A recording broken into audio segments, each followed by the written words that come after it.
Of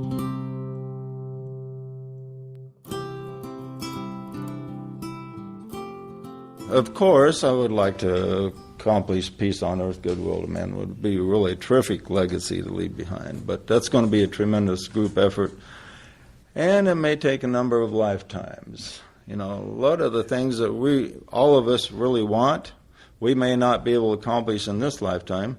That's why it's great to consider that we're eternal beings, and we can come back again and again until we do accomplish all of our dreams. But the interesting part about dreams is some people have dreams that are fairly practical, like Susie has a very practical one, and James has one that's really difficult to achieve. If he does achieve it, it will be a miracle. But do we find fault with either one of them for their dreams? No. We respect James for his adventurous dream, and we respect Susie for her more practical dream. I mean, we need both type of dreams. And in our own lives, we need both types of dreams. Matter of fact, one of the main things that frustrates good health of people is the frustration of our dreams. When people get their dreams frustrated, that they can't accomplish anything, they often wind up developing ill health in a number of different ways. Because dreams is like the flow of dreams from vision into reality is like a flow of energy. And when that flow of energy becomes blocked, then there's a flow of health energy, of vital energy that also becomes blocked. So in order to have good health, the vital energy in us must flow. And what happens to many of us is when we were young, we had all kinds of crazy dreams. Remember when you were young, you thought maybe you were going to change the whole world, or you're going to be rich and famous, or you're going to do this or that, and you didn't hardly do any of them. Most of us achieved a certain amount of frustration with our dreams. Now, how we handle that determines a lot whether or not we're going to have good health or not. Because we have to have a certain amount of success. Now, James here has a big, giant dream, which I'm sure a number of people we didn't get to, I'm sure Sharon has a gigantic, humongous dream. But if I know a number of you here. But what we have to do is a little bit like the movie What About Bob? Mm-hmm. The psychiatrist says to him, you have to take the baby steps. You know? Mm-hmm. And we have to succeed. We have to pick things we can succeed at. Now say, I want to create the molecular relationship, or peace on earth, goodwill to men. You know, we may be working on that a dozen lifetimes in the future yet. But to make that a criteria for your joy, the accomplishment of it, will just lead to frustration. So we always have to pick something that we can succeed at.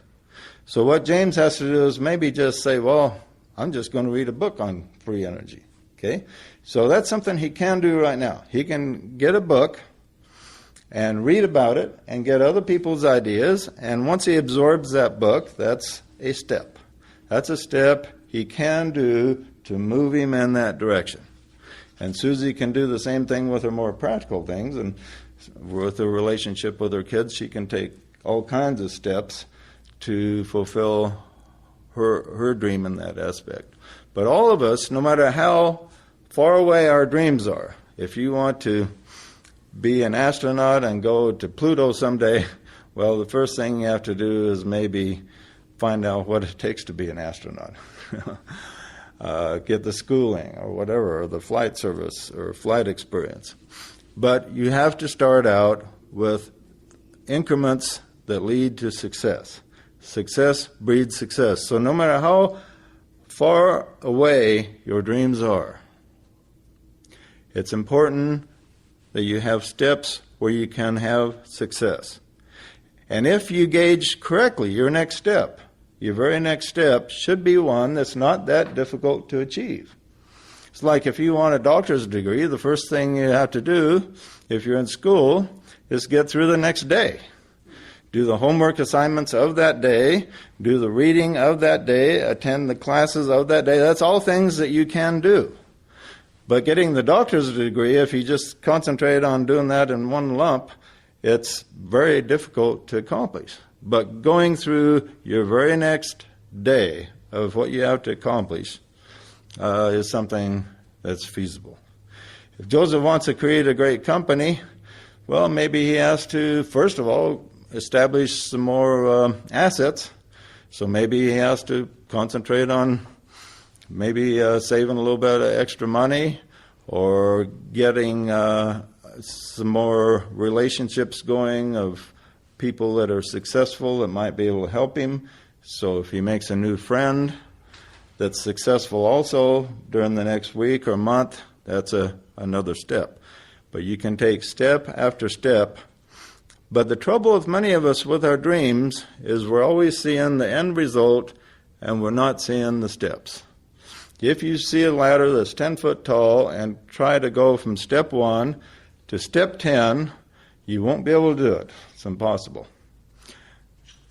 You might be able to go 2 steps, but you can't go pretty much any more than 2 steps at a time up a ladder. But it's a lot easier. The steps are graduated, so they're comfortable going up. So if you want to get on the 10th step, all you got to do is climb 1, 2, 3, 4, 5, and none of them are that hard. But it would be really hard to go 10 steps all at one time. So in any goal that we want, we have to create the steps. If we don't have the right steps, then there's a restriction of the flow of energy in our own life, in our own vital systems, and this is one of the causes of ill health. And when you feel like you're making progress, then at least your vital energy will be flowing. Okay, I'm going to make a statement that I believe to be very profound. And if you contemplate this statement, it'll be worth your trip here just to hear this one thing. Okay? Just this one thing.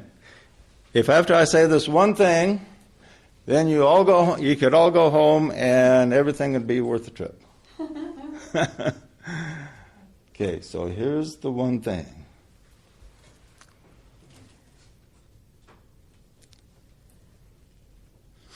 The fact that you decided to come here and did come here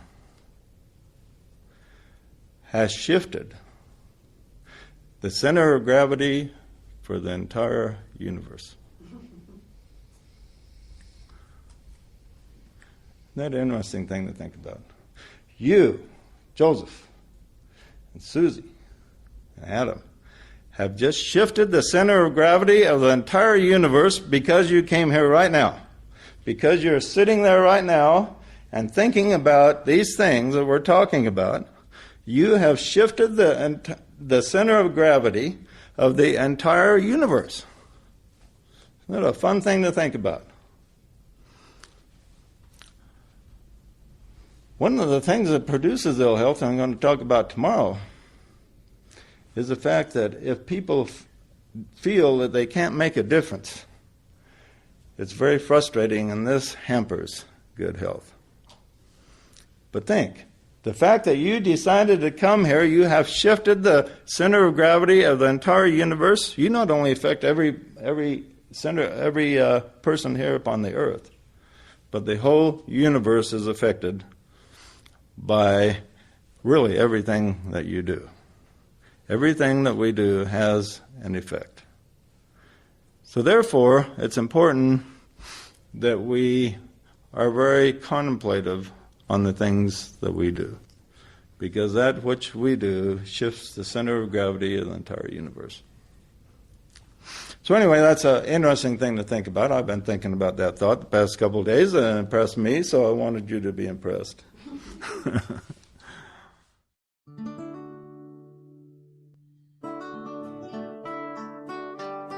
Thanks for listening to the New Age Christian Synthesis podcast. If what you heard rang true and you would like to find out more, please visit J.J. Dewey's website at freeread.com. That's FREEREAD.com.